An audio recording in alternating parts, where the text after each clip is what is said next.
আমরা দেখি যে নির্বাচন আসলে সবার যেমন টুপি পরার ব্যাপারটা আমরা প্রচলন দেখি, মাথায় বোরখা ঘোমটা দেওয়ার সে ব্যাপারটাও আছে। আমরা জানি যে আমাদের এখানে মুসলিম ভোটার্স অনেক বেশি সংখ্যাগরিষ্ঠ। সেই জায়গা থেকেই কি ধরনের মন্তব্য আসছে কিনা আমি একটু আপনার এই বিষয়ে একটা মন্তব্য শুনবো। পাশাপাশি আমরা এবার নির্বাচনী প্রচারণায় তারেক রহমান যে কথাগুলো বলেছেন সেখানে একটু জায়গা আমি একটু কোট করতে চাই। নির্বাচনের আগে একটি দল এই দেব ওই দেব টিকিট দেব বলছে, বেহেশতের মালিক আল্লাহ, যেটার মালিক মানুষ না, সেটা দেওয়ার কথা যদি সে বলে তাহলে এক তো শিরক হচ্ছে, সব কিছুর উপরে আল্লাহর অধিকার। কাজেই তারা আগেই তো আপনাদের ঠকাচ্ছে, নির্বাচনের পর তাহলে কেমন ঠকাবে বোঝেন। এবার আমি আপনার মন্তব্য শুনতে চাই তার এই বক্তব্য। প্রথমটা কি ছিল? প্রথমটা ছিল যে নির্বাচনের আগে আমরা দেখি যে মানুষ আচ্ছা ধর্মের আসলে এইটা আমাদের অনেক দিন থেকে এটা চলে আসছে, এটার থেকে আমরা বেরোয়নি। এটা আজিজ ভাই বারবার বলছে।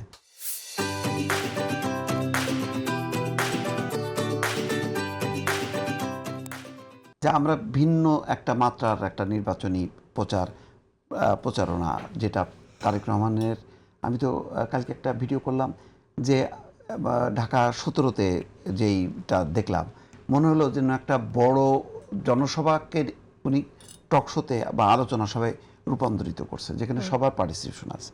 এটা একটা ভিন্ন মাত্রা, এই যে স্টেজে ডেকে এনে কথা বলা।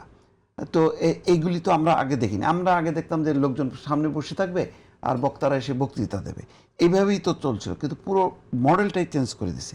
এইটা হচ্ছে একটা নতুনত্ব। এটা আমাদের তরুণদের কাছ থেকে তাদের সেই সুন্দর সুন্দর স্লোগান, বক্তব্য আমরা ওই 1.5 বছর আগে 5ই আগস্টের সময় শুনছি। তারপরে আর কোনো চমক দেওয়া কোনো কর্মসূচি বা নাম সেগুলি আর শুনি না।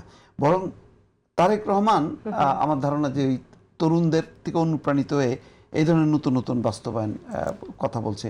স্মার্ট কার্ডের একটা মডেল দেখাচ্ছে যে আমরা ক্ষমতা গেলে কী করবো। এগুলো হলো পার্ট অফ ইশতেহারের অংশ, যে আমরা মানে ক্ষমতায় যাব কি কি করব সেগুলোর মডেল হিসেবে দেখাচ্ছে। এগুলি প্রলোভন দেখানোর কোনো না, বরং সোশ্যাল স্মার্ট কার্ডেরও যদি একটা দিয়ে বলে যে আমরা এই ধরনের কার্ড করবো, এটা এইভাবে, এইগুলি আমরা শুনতে চাই। আমরা তো ওই ধরনের মানে নির্বাচন আসলেই ধর্মীয় অনুভূতিকে ব্যবহার করে আমরা টুপি পরে নেমে যাব। সাহাজি সালামকে দেখলাম যে এখন জামাতের জনসভায় গেলেই কি টুপি পরতে হবে, মানে সেটা কি পরা যাবে না, এরকম কি কেন?